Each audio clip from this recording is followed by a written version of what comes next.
ಎಲ್ಲರಿಗೂ ನಮಸ್ಕಾರ. ಎಲ್ಲರೂ ಹೇಗಿದ್ದೀರಾ? ಎಲ್ಲರೂ ಚೆನ್ನಾಗಿದ್ದೀರಾ ಅಂತ ಭಾವಿಸ್ತಾ ನಾನು ಕೂಡ ಚೆನ್ನಾಗಿದ್ದೀನಿ. ಇವತ್ತು ನಾನು ಒಂದು ಮೂಲಂಗಿ ಹಾಗೂ ಪಾಲಕ್ ಸೊಪ್ಪಿನ ಪಲ್ಯವನ್ನು ಸಿಂಪಲಾಗಿ ಮಾಡಿ ತೋರಿಸ್ತಾ ಇದ್ದೀನಿ.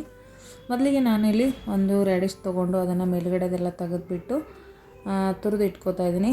ತುರಿ ಮನೆಯಲ್ಲಿ ದೊಡ್ಡದು ದಪ್ಪ ಕಣ್ಣಿರುತ್ತಲ್ವ, ಅದರಲ್ಲೇ ತುರಿದುಕೊಳ್ಳಿ. ಅಂದರೆ ತುಂಬ ಚಿಕ್ಕದಾಗಿಬಿಟ್ರೆ ಸೀದೋಗುತ್ತೆ, ಅದಕ್ಕೋಸ್ಕರ. ಹಾಗೆ ಇಲ್ಲಿ ಪಾಲಕ್ ಸೊಪ್ಪನ್ನು ಕೂಡ ತೊಗೊಂಡಿದ್ದೀನಿ. ಪಾಲಕ್ ಸೊಪ್ಪಂತೂ ತುಂಬ ರಿಚ್ ಐರನ್ ಕಂಟೆಂಟ್ ಇರುತ್ತೆ. ಮಕ್ಕಳಿಗೆ ದೊಡ್ಡವ್ರಿಗಂತೂ ತುಂಬ ಒಳ್ಳೆಯದು. ಹೆಲ್ತಿಗಂತೂ ಪಾಲಕ್ ಸೊಪ್ಪು ಡೈಲಿ ಯೂಸ್ ಮಾಡಿದರೂ ತಪ್ಪೇನಿಲ್ಲ ಅಂತ ಹೇಳ್ಬೋದು. ನಾನಿಲ್ಲಿ ಚಿಕ್ಕ ಚಿಕ್ಕದಾಗಿ ಕಟ್ ಮಾಡಿ ಇಟ್ಕೋತಾ ಇದ್ದೀನಿ ಪಾಲಕ್ ಸೊಪ್ಪು.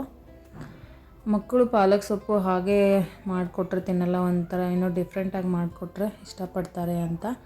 ಇಲ್ಲಿ 1 ಅವರ್ ನಾನು ಕಡಲೆಬೇಳೆನ ನೆನೆಸಿದ್ದನ್ನು ತೊಗೊಂಡಿದ್ದೀನಿ. ಒಂದು ಹಾಫ್ ಆನ್ ಅವರ್ ಆದರೂ ನೆನೆಸಿಟ್ಟು ತೊಗೊಳ್ಳಿ. ಹಾಗೆ ಸ್ವಲ್ಪ ಗ್ರೀನ್ ಚಿಲ್ಲಿ, ಸ್ವಲ್ಪ ಬೆಳ್ಳುಳ್ಳಿ ಹೆಸರು, ಹಾಗೆ ಸ್ವಲ್ಪ ಜೀರಿಗೆನ ಹಾಕ್ಕೊಂಡ್ಬಿಟ್ಟು ಅದನ್ನು ಪೇಸ್ಟ್ ಮಾಡ್ಕೋತಾ ಇದ್ದೀನಿ. ಈಗ ಒಂದು ಪ್ಯಾನ್ಗೆ ಎಣ್ಣೆ ಹಾಕಿಬಿಟ್ಟು ಅದಕ್ಕೆ ಸ್ವಲ್ಪ ಜೀರಿಗೆ, ಸಾಸಿವೆ ಕೂಡ ಹಾಕೋತಾ ಇದ್ದೀನಿ. ಹಾಗೆ ಸ್ವಲ್ಪ ಕರಿಬೇವಿನ ಸೊಪ್ಪು ಕೂಡ ಸೇರಿಸ್ಕೋತಾ ಇದ್ದೀನಿ. ಹಾಗೆ ಚಿಕ್ಕದಾಗಿ ಕಟ್ ಮಾಡಿರೋಂಥ ಒಂದು ಆನಿಯನ್ ಕೂಡ ಸೇರಿಸ್ಕೋತಾ ಇದ್ದೀನಿ. ಇದೆಲ್ಲ ಫ್ರೈ ಮಾಡ್ಕೋಬೇಕು. ತುಂಬ ಸಿಂಪಲ್ ಆಗಿರುತ್ತೆ, ಬಟ್ ಟೇಸ್ಟ್ ಅಂತೂ ತುಂಬ ಚೆನ್ನಾಗಿರುತ್ತೆ.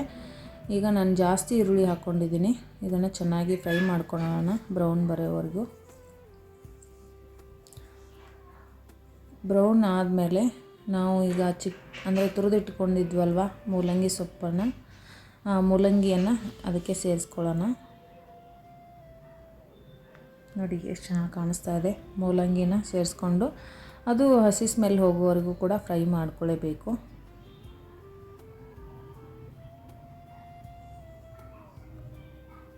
ಎಣ್ಣೆಯಲ್ಲಿ ಫ್ರೈ ಆಗಬೇಕು. ನಾನು ಇದಕ್ಕೂ ಸ್ವಲ್ಪ ನೀರು ಹಾಕಿಲ್ಲ, ಹಾಗೆ ಆಯಿಲಲ್ಲೇ ಅಂದರೆ ಎಣ್ಣೆಯಲ್ಲೇ ಫ್ರೈ ಮಾಡ್ತಾಯಿದ್ದೀನಿ. ಮೂಲಂಗಿಯಿಂದ ಸಾಂಬಾರು ಆಮೇಲೆ ಹಾಗೇ ಜಾಸ್ತಿ ತಿಂತಾರೆ, ಬಟ್ ಪಲ್ಯ ಎಲ್ಲ ಮಾಡಲ್ಲ.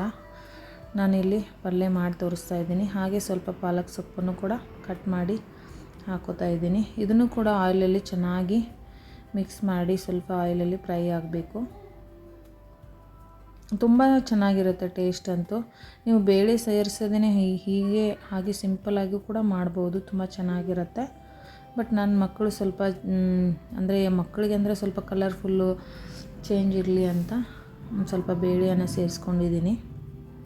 ಬೇಳೆ ಬೇಡ ಅನ್ನೋರು ಸ್ಕಿಪ್ ಮಾಡ್ಬೋದು, ಹೀಗೇನೂ ಮಾಡ್ಕೋಬೋದು. ನೋಡಿ ಎಲ್ಲ ಫ್ರೈ ಆಗಿದೆ. ಈಗ ಇದಕ್ಕೆ ನಾನೀಗ ನೆನೆಸಿಟ್ಟಿದ್ನಲ್ಲ ಕಡಲೆಬೇಳೆ ಬೇಡ ಅನ್ನೋರು ತೊಗರಿಬೇಳೆ ಯಾವುದಾದ್ರೂ ಬೇಳೆಯನ್ನು ಸೇರಿಸ್ಕೋಬೋದು. ನಾನಿಲ್ಲಿ ಕಡಲೆಬೇಳೆ ಹಾಕೋತಾ ಇದ್ದೀನಿ ಅಷ್ಟೇ. ಕಡಲೆಬೇಳೆ ಹಾಕ್ಕೊಂಡು ಚೆನ್ನಾಗಿ ಮಿಕ್ಸ್ ಮಾಡ್ಕೋಬೇಕು. ಕಡಲೆಬೇಳೆ ನೆನೆಸಿ ತೊಗೊಂಡ್ರೆ ಚೆನ್ನಾಗಿರುತ್ತೆ, ತಿನ್ನುವಾಗ ಅದು ಬಾಯಿಗೆ ಸಿಗಬೇಕು.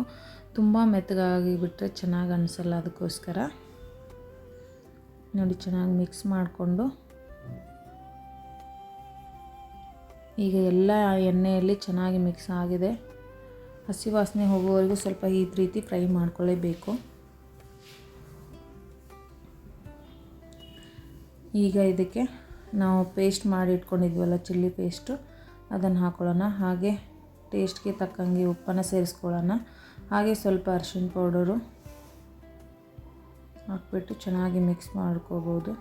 ನಿಮ್ಗೆ ಬೇಕಂದರೆ ಸ್ವಲ್ಪ ನೀರು ಸೇರಿಸ್ಕೊಳ್ಳಿ, ಬಟ್ ನಾನಿಲ್ಲಿ ನೀರು ಸೇರಿಸ್ತಾ ಇಲ್ಲ. ಹಾಗೆ ಆಯಿಲಲ್ಲಿ ಮಿಕ್ಸ್ ಮಾಡಿ ಫ್ರೈ ಮಾಡ್ಕೋತಾ ಇದ್ದೀನಿ. ನೋಡಿ ಎಷ್ಟು ಚೆನ್ನಾಗಿ ಕಲರ್ ಅಂತೂ ಎಷ್ಟು ಚೆನ್ನಾಗಿ ಕಾಣಿಸ್ತಾ ಇದೆ. ಖಾರ ಸ್ವಲ್ಪ ಕಡಿಮೆ ಅನಿಸಿದ್ರೆ ನಿಮಗೆ ರೆಡ್ ಚಿಲ್ಲಿ ಪೌಡ್ರ್ ಹಾಕ್ಕೋಬೋದು. ನಾನಿಲ್ಲಿ ಸ್ವಲ್ಪ ಕಡಿಮೆ ಆಗಿತ್ತು, ಅದಕ್ಕೆ ರೆಡ್ ಚಿಲ್ಲಿ ಪೌಡ್ರ್ ಕೂಡ ಸೇರಿಸ್ಕೋತಾ ಇದ್ದೀನಿ.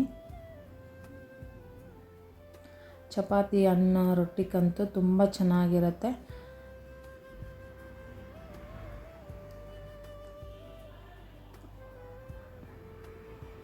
ಮೇಲ್ಗಡೆ ಸ್ವಲ್ಪ ನಾನು ಇದು ಲೆಮನ್ ಜ್ಯೂಸು ಹಾಕ್ಕೊಂಡಿದ್ದೆ, ಬಟ್ ಅದು ಸ್ಕಿಪ್ ಆಗಿದೆ.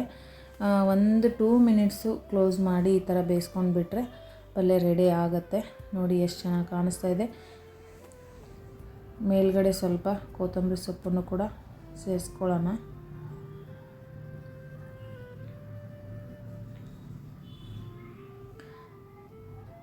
ಮೇಲ್ಗಡೆ ಕೊತ್ತಂಬರಿ ಸೊಪ್ಪು ಸೇರಿಸ್ಕೊಂಡು ಸರ್ವ್ ಮಾಡಿದ್ರೆ ಮೂಲಂಗಿ ಪಾಲಕ್ ಸೊಪ್ಪಿನ ಪಲ್ಯ ರೆಡಿ ಆಯಿತು.